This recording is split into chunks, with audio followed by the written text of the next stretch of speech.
Hi there, welcome back. Well, this is our last video for 2024. We thought we'd finish up with some Christmas trees. So these two lovely moulds are from Temu. And as usual, everything we've used in today's video will be linked in the description box. So we're actually going to use two types of lovely green glitter. They're made by the same manufacturer called Art Studio, available through the range, which is a UK retailer here. We're also going to use some of this thread light. Now these are tiny, tiny lights that are on a piece of wire. Now the idea was to try and be a bit more deliberate with where the lights are within the mould, and the only way that we could think of doing this was to secure them with a bit of UV resin. So UV resin to the rescue once again. Warning light coming up for the UV light torch. There we go. And then just securing it from the inside and then also a little bit on the outside there. So Wayne is, I should have said Wayne is doing the demo today. So just testing there, make sure it's completely secured. And then what he's going to do, this bit's a bit fiddly, I'm not going to lie. And it's just then really positioning it where you want it to go. And we were trying to be as deliberate with our placement of these little tiny, tiny lights on this wire as possible, which was quite fiddly, as you can see. But I mean, obviously you don't have to do this. You can just put it round in a coil and pop it down into the mould itself. There we are. So there we go. This bit has been sped up a little bit because Wayne, took his time and was just very careful about where he placed all those lovely lights. Also, one thing I should just say, do just double check that the lights work properly before you put them in. And then also check them again when you've secured them. If you're going to secure them with a bit of UV resin here and there, check that they still work. Because obviously you wouldn't want to get to the end, pour your other resin in, let it cure, and then find the lights don't work. I mean, that would be awful. You still have a lovely tree, but, you'd have some lights in there for no reason at all. So yes, as you've probably guessed it, we're going to do some lovely two little Christmas trees with some lights. So here he goes, in with the UV resin again, just using it like glue, and a little dip, little dab, little dab, little dot of UV resin here and there. Does anybody remember dib dabs, the sweets? Oh my gosh, a lollipop, a little tiny sugary hard lollipop that you would lick and then dip in the little bag of sherbety sugar that came with it. Anyway, moving on. So here we go. So he's done it. That's exactly where he wants it to be. Look at all those lights. Lovely, lovely. Just making sure that it's all secure. Everything is exactly where he wants it to be. Because one thing you do need to make sure is that the wire lights or the string lights don't float up to the surface when you pour the main resin in. Oh, I'm sorry, I should have said warning there. Lights coming up with the tree. So this is the second mould, which he's decided to turn inside out. It was a different shape. So we had one sort of more short, stumpy tree and one taller, thinner tree. So, gosh, how many different types of real Christmas tree are there? I mean real as in growing, in the natural world, in nature. Not that you can have, not a pink one, a white one, a silver one, the artificial kind. Anyway. But there's a Nordic pine, isn't there? Isn't there a spruce? Norwegian spruce, Nordic pine. Can't remember the other ones. Anyway, moving on. He's happy with where he placed the lights within the mould, made sure that they're all ready to go, mixed up some Tea Expert resin, so it's completely clear. It's a 1-to-1 mixing ratio. Now, he did tell me he thinks they took about 150 millilitres each. I'm afraid I don't know what that is in ounces. But he's mixing up the first lot of this lovely, beautiful green glitter into the resin. There we go. Now, we didn't realise we've actually got two types of green glitter. Very much emerald green. Not overly packed full, but when it cures, you'll see that it's quite the dense colour, the deep, dense, rich green colour. So there's no sort of clear patches anywhere. So he's pouring some in. Go. And he does stop and then just give the bottom bit a little squidge. Now very gently gives it a little squidge, because you know you won't need to make sure you don't get any little air pockets trapped in the top there, because that would be awful if you went to all this trouble and effort and you demolded it and you'd got a big chunk missing from the top because there was air trapped. So here we go. This is what he's doing now. He's just squidging the bottom of the mould. You notice he's wearing his black nitrile gloves. He was also wearing a respirator mask and working in a well ventilated area. So do make sure you take all the appropriate PPE precautions when using resin. There we are. So just squidging bits of the mould there, just to try and dispel all those little air bubbles that might have collected and air pockets. Oh, that was a nice shot there that you just saw. So then he continued and he filled up the rest of the mould with exactly, you know, lovely resin. There we go. He does go back in and squidge the rest of the mould, all those little branches and everything. It does take time. I have not left in all the video of him doing that, I don't think. And then what he's doing now is he's just getting an unused measuring beaker. You can use whatever you feel is best for you and whatever you've got handy. It's just because he was a bit concerned that, you know, although these moulds are very good, he didn't want it to fall over. Because obviously whilst it's curing, until it's gone hard, it could fall over and then you'll have resin everywhere. So hence just putting it in the plastic beaker cup there, just for stability. So you go, he's just given the mould a squidge all the way round, trying to dispel any little air pockets that might have formed, making sure that resin gets into all the detailed parts of this mould. Because although there's not a lot of pattern on the mould, there's still a lot of, you know, in and outs. God, I'm not fucking very good with my words today. A lot of shapes within the mould. Let's put it that way, within the makeup of this mould. So yeah, there we go. Just needing to make sure that it's all completely covered. And then he's going to top it up now once he's happy. So he was happy with that. Put that to one side. Grabbed the other, still made up some more resin. Grabbed the other glitter. And then realised at this point, this one, it's not as deep green coloured, dark green. So it has been sped up. He doesn't stir glitter and resin quite that quickly. This one looks like it's got more green with a bit of silvery gold shimmer to it.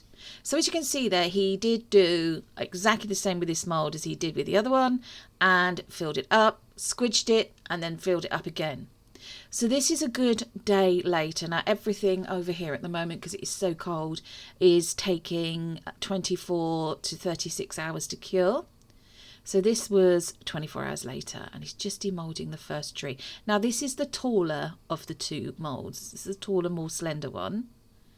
There we go. And just carefully demoulding it. Now these moulds, I think, are actually meant for if you do candle making. But we thought, you know, let's have a go. Let's have a go with some resin and see what happens. There we are.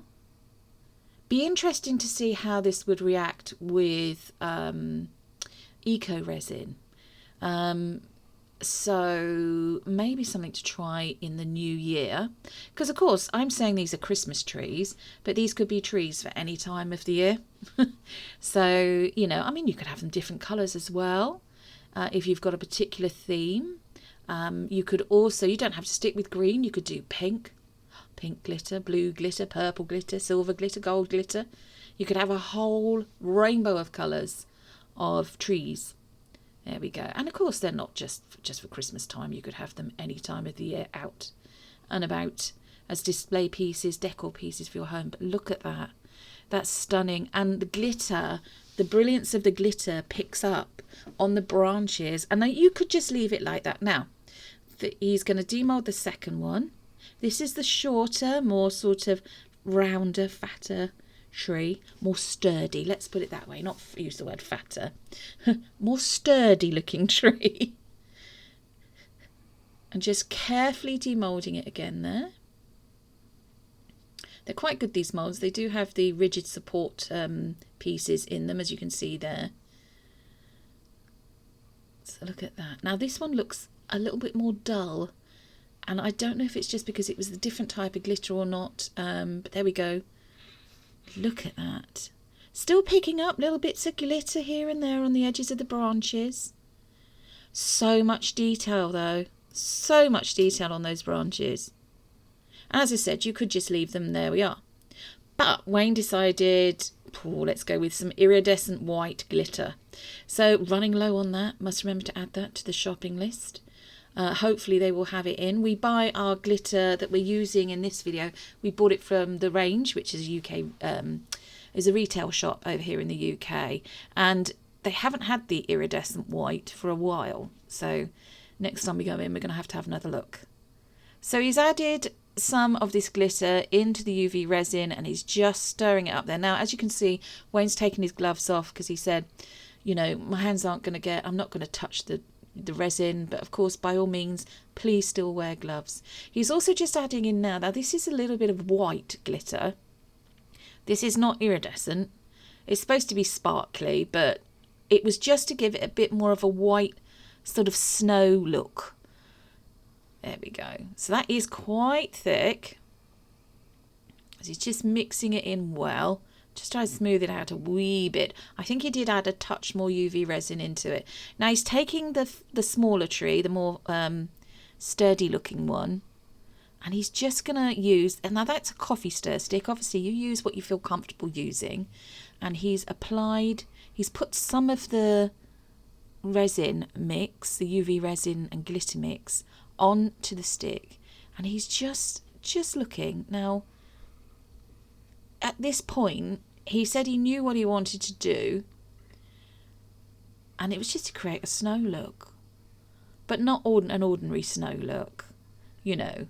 He does do that with the other one, with the other tree, but this one, yeah, he said he wanted to get it so it looked like it was going down in ribbons, so almost like if you'd got a length of tinsel, put it at the top of the tree, and then gone round and, you know, wrapped it round and round. He wanted to see if he could do that with this white UV resin glitter mix.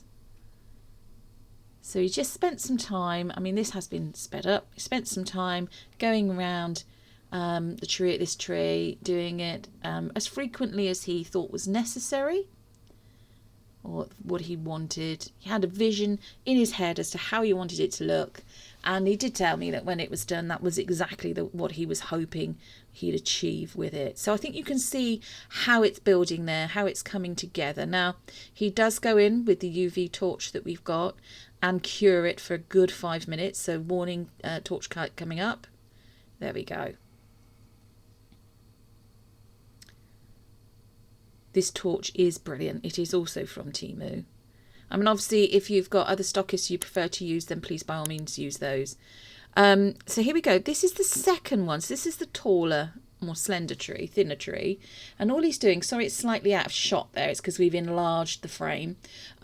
He's just putting the snowy glitter resin, it's called snowy glitter resin, all around the top of this one. Now you'll notice the point in this one is a little bit clearer, and that is because that's UV resin and there's a tiny little light in there which is so effective. Torch coming in, he's just cured it, and now what he's going to do is he's going to go round each row of the branches, putting a tiny bit here and there of the white glitter mix, and then cure it again with the UV torch. There we go. As you can see, this is what he's doing. Now, of course, you don't have to do this step if you don't want to do this step. You can just, you know, that's it. They've cured, you've demolded them. They look stunning anyway. If you didn't want to do this, what you could do is make up some little pots of UV resin with different coloured glitters. Now just notice there, he did touch the resin. Now that resin was completely cured. I will tell you that now. That was completely cured, but he wasn't happy with the effect it was giving. So once it completely cured, he did remove it with his hands. He didn't touch wet resin with his hands. Yes, so as I was saying, what you could do is make up some little pots, tiny, very, very small amounts of UV resin mixed with different coloured glitters. So you could do red, you could do gold, you could do purple, you could do blue, you could do silver. And you could put them Now, it's going to be quite fiddly to do it, but you could put them on these little branches in little, and I'm going to say the word blobs, because I can't think of another way, little blobs, and have them as baubles. Look at that. This is the one of the end shots with the lights on. Don't they look stunning? Those are gorgeous. They are going to go with the gingerbread house that you can see in the background. If you haven't seen the gingerbread house video, why not check it out in our playlist? Just find one here with them without the lights on. So they still look absolutely stunning. I think they're brilliant. Well done, Wayne. Thanks everyone for watching this. Thanks for being with us throughout the whole of our crafting journey during 2024. And we'll see you again on the 3rd of January. Happy Christmas, everybody. And a very happy and healthy new year. Take care. Don't forget to like, share and subscribe. Hit that notification bell. Bye-bye.